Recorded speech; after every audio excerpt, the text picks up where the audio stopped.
Demystifying the past perfect passive voice. Hello there, English learners.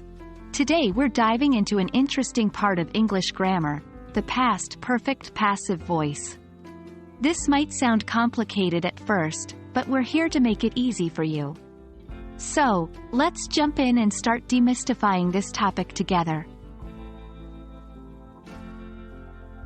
Before we get to the past perfect passive, let's quickly recall what passive voice is.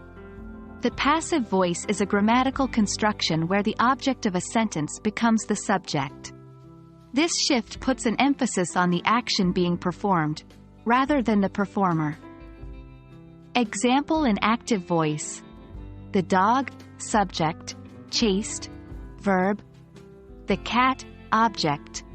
Example in passive voice: the cat, subject, was chased, verb, by the dog, performer. Next, we need to recall what the past perfect tense is. Past perfect tense is used to indicate a completed action that happened before another past event. Example: I had already eaten, past perfect, when my friend arrived. Now that we have both pieces of the puzzle, let's put them together. The past perfect passive is a grammatical tense used to talk about an action completed before another past event, but the focus is not on who did the action.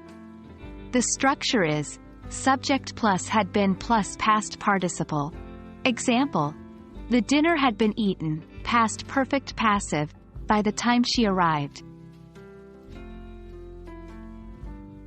The past perfect passive is especially useful when we don't know, or it's not important, who performed the action, or when we want to put the emphasis on the action itself rather than the doer.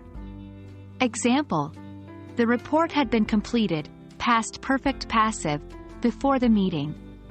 We don't care who completed the report, but it's important that the action was done. And that wraps up our deep dive into the past perfect passive. Now you have another powerful tool in your English language arsenal. Remember, learning grammar is a lot like building a house. You need to put the bricks, or in this case, words, in the right place. Keep practicing and soon using the past perfect passive will feel completely natural. See you in our next grammar adventure.